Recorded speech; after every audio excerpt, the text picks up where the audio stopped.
The twin suns of the planet Seraphis 9 rose gently over the silver spires of the sanctum of the veiled light. The air shimmered with pale gold mist, carrying the soft hum of prayer songs drifting from the temple balconies.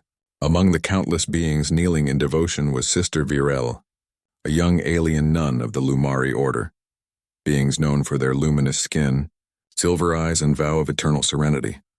For centuries, the Lumari order had served as the spiritual heart of Seraphis 9. They were known throughout the galaxy for their devotion to peace, truth, and separation from worldly attachments. Each sister swore never to interfere with the affairs of other species, believing that the divine light could not mix with the chaos of the outer worlds. Virel had believed this all her life, until the humans came. The Terran Union ship, Resolute, had arrived in orbit 3 weeks earlier, seeking refuge after a sudden cosmic storm had crippled its navigation systems. When the human envoy requested help, the High Priestess of the Lumari denied them. "We cannot involve ourselves with the children of Shadow," she said. "Their wars are not our wars. Their struggles are not ours." But Virel had seen the humans, not as shadows, but as fragile beings of fire and hope. She remembered the moment she met one, Commander Ethan Cole, the human officer who had personally come to the temple gates to ask for help. He had stood there, exhausted but determined, with dust on his uniform and sincerity in his eyes. "We seek only to repair our ship," he had said. "We mean no harm. Please, we just need light for our engines and shelter for our crew." Virel had felt something stir in her heart then. Not love, but recognition. The same yearning that had brought her into the temple so many years ago. The wish to do good, to help others even when the rules said not to. That night, as the moons rose over the silver towers, Virel sat in the quiet gardens of the temple. The glowing lilies whispered in the wind. Her mentor, Sister Merrill, approached her silently. "You are troubled, child," Merrill said, her voice calm as the breeze. "I am," Virel admitted. "The humans are suffering. They have children with them. Their ship is losing power, and yet we close our gates." Merrill folded her hands. "The code forbids interference. The humans' wars have spilled over into every system they touch. We must remain pure, untouched." "But purity," Virel said softly, "does not mean indifference." Merrill sighed. "You speak like one too young to remember the old wars. When the Lumari helped others, we were betrayed. Our light was stolen. Our faith almost perished. Never again." She placed a gentle hand on Virel's shoulder. "Let them find their own way. It is not our sin if they fail." Virel nodded, but her heart was restless. The next day, she left the temple grounds under the guise of meditation. Crossing the crystal bridge over the valley, she walked toward the human camp near the damaged ship. The camp was quiet, a cluster of silver tents shimmering under the twin suns. Children played near a broken engine core, their laughter echoing faintly. Ethan Cole noticed her at once. "Sister Virel," he greeted, standing up. "I didn't expect to see you here. Has the order changed its mind?" "No," she said, her voice steady. "I came on my own," his brow furrowed. "You'll get in trouble." "I know," she said simply. "But your ship needs light energy. I can channel it, a small amount. Enough to stabilize your systems." Ethan blinked in surprise. "You'd do that? Even against your rules?" Virel smiled faintly. "If it is with the human, then perhaps it is not a sin." Ethan didn't understand the phrase, but he saw the sincerity in her eyes. "Then I'll take that as a yes," he said. "Thank you." That evening, she stood beside the damaged core. She raised her luminous hands and whispered the sacred chant of light transference, a forbidden act outside the temple walls. Threads of radiant energy flowed from her palms, weaving through the air like liquid sunlight feeding into the engine. The humans watched in awe. Even the children stopped playing. When it was done, the engine flickered back to life, a soft hum filling the camp. Ethan smiled. "You just saved us days of work." Virel swayed slightly, drained from the effort. Ethan reached out instinctively, steadying her. "Careful," he said. She met his gaze, in human eyes, warm and full of life. For a moment, she felt something she could not name. Not love, not devotion, but a connection, pure and deep. "Thank you," she whispered. But the act did not go unnoticed. From the temple spires, the High Priestess watched through the crystal mirrors. Her eyes narrowed. Virel has broken the vow, she said to the council. She has shared the sacred light with outsiders, the council murmured in shock. The punishment for such a sin was exile, to be stripped of her light and cast from the order. The high priestess rose. Prepare the summons. She will answer for this. That night, unaware of what awaited her, Virel sat with Ethan near the glowing lake beside the human camp. The stars shimmered above, reflected in the water like scattered jewels. Ethan spoke softly. I grew up on Earth, he said. We used to look at the stars like this and wonder if anyone out there would understand us. Some said aliens would hate us. Some said they'd help us. But I think you're proof they were wrong. You're not what I expected. Virel tilted her head. And what did you expect? He smiled faintly. Something distant. Something that sees us as dangerous or unworthy. Many of my people do, she admitted. But I do not. You humans. You burn bright even when the universe turns dark. There was silence for a while, broken only by the soft hum of the lake. Then Ethan asked quietly, what will happen if your people find out what you did? Virel looked up at the moons. They will say I have sinned. But I believe the divine light cannot punish kindness. The next morning she was summoned back to the temple. 2 Lumari guardians escorted her through the great silver gates. The high priestess awaited her in the hall of judgment, surrounded by the glowing orbs of truth. Sister Virel, the high priestess said sternly, you stand accused of sharing sacred power with outsiders, a violation of our most ancient vow. Do you deny this? I do not deny it, Virel said calmly. I helped the humans because they needed light. It was an act of compassion. Compassion is not our law, the high priestess said. Obedience is, Virel raised her eyes. Then perhaps our law has forgotten the light it was built upon. The murmurs in the hall grew louder. Never before had a young sister spoken back to the high priestess. The elder's expression hardened. You dare question the will of the Lumari? I question only our fear, Virel said quietly. We fear to help. We fear to trust. But what is faith if it cannot reach beyond its walls? The high priestess's voice turned cold. Enough. You will be stripped of your vows. You will no longer be one of us. As the ritual began, the temple's orbs dimmed. A cold wind swept through the hall. But as the high priestess raised her staff, a sudden tremor shook the ground. The mirrors around them flickered, showing visions of the human camp, flames, smoke, and chaos. The humans, one of the sisters cried. They are under attack. An unknown fleet had emerged from the shadow side of the planet. Raiders from the outer rim, scavengers who preyed on stranded ships. The human distress beacon pulsed weakly. Ethan's voice echoed through the temple's communication crystal. Seraphis Control, this is Resolute. We're under fire. We can't hold them off much longer. Virel turned to the council. You see? They need help! The high priestess hesitated. We cannot, but Virel was already running. Then I will go alone. She raced through the corridors, her robes flowing like wings. The temple bells rang behind her, warning of transgression. Outside, the air shimmered with heat as she summoned the last of her power. Ethan's voice crackled again. They've breached our shields. We need to evacuate. I am coming, Virel whispered. At that moment, she felt something awaken inside her. The light she had given to the humans now returned to her tenfold. It pulsed through her veins, pure and radiant. She rose into the sky, leaving trails of silver fire behind her. From above, she saw the human ship surrounded by dark raiders. Without thinking, she spread her arms and released her light, not as a weapon, but as a shield. A massive dome of brilliance covered the ship, scattering the attackers. Ethan watched from below, eyes wide. What is she doing? Virel floated at the center of the shield, her glow merging with the stars. Her voice echoed across the comms. You are not alone, Commander. The light is with you. Back in the temple, the high priestess watched in awe. Her power. It grows beyond control. Meryl, Virel's mentor, whispered, no, it is not beyond control. It is guided by her heart. The high priestess looked away, ashamed. For centuries, they had taught that helping others was a sin. But now she saw the truth shining through the actions of one humble sister. When the last of the raiders fled, the sky grew calm again. Virel descended slowly, her light dimming.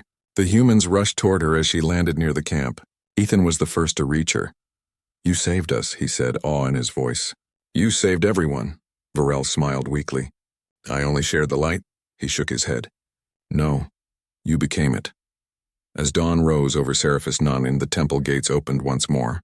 The High Priestess herself came down the silver steps, followed by the Lumari Council. Virel stood before them, expecting punishment. Instead, the High Priestess bowed her head. "You have shown us what we had forgotten," she said. "That light is not meant to be hidden. It must shine even for the—" The twin sons of Seraphis Nine dipped low, casting long shadows across the silver towers of the sanctum. Though the humans had survived the raider attack, their ship remained damaged, and Virel felt a lingering unease in the air. The raiders' fleet had appeared out of nowhere, as if drawn to the human ship by some unseen force. Ethan Cole paced the camp nervously, his brow furrowed. "They didn't come randomly," he said, examining the shield logs Virel had left in the ship's system. "Something or someone was tracking us." Virel floated beside him, her robes flowing in the light evening breeze. "The shadows you speak of are older than even the Lumari chronicles," she said softly. "There are forces in the galaxy that feed on fear and chaos. Your people call them the Outer Dark. They strike only when there is weakness or distraction." Ethan stopped and looked at her. "The Outer Dark? That sounds like a legend." "Legends often hold fragments of truth," Virel replied, her silver eyes reflecting the last sunlight. "We must be prepared, Commander. They will return." Meanwhile, inside the sanctum, the High Priestess convened a council meeting.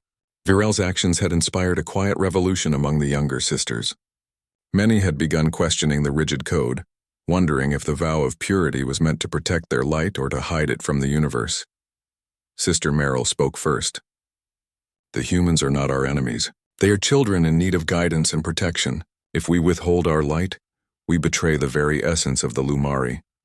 The High Priestess remained silent, her gaze fixed on the glowing orbs that represented the wisdom of their ancestors. Finally, she spoke, her voice measured. "Perhaps we have confined ourselves too strictly. Virel's courage has reminded us that light cannot exist in isolation. If the Outer Dark threatens the humans, we may need to act."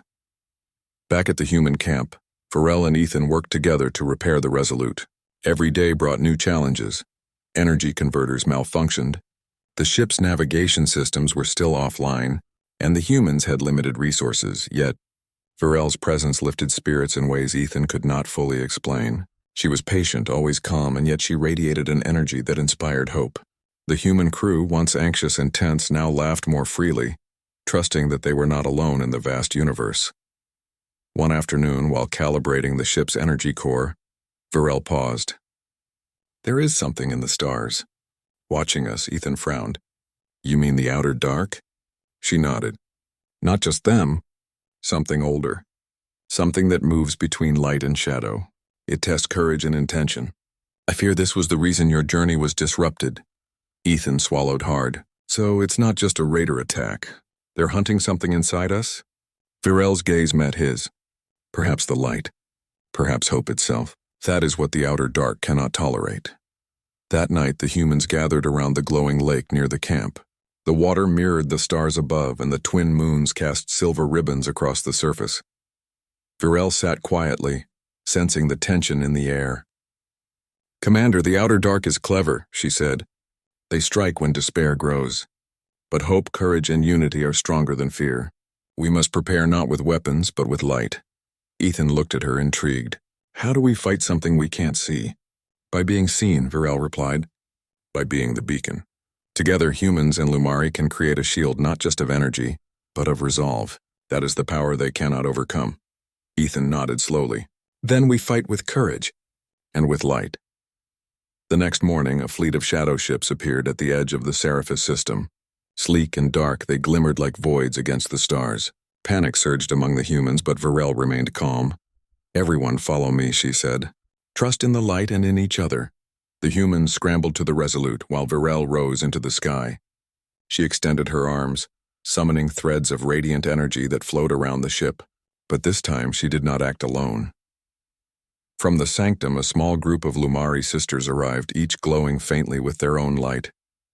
Virel had convinced them to join her, reminding them that the true purpose of the order was not isolation, but the protection of life and hope. Together, they formed a dome of energy around the human ship, a shimmering shield that flickered with colors that no human eye had ever seen. The shadow ships approached, probing for weakness, but the dome held firm. Ethan took control of the ship, coordinating maneuvers as Varel and the Lumari sisters maintained the shield.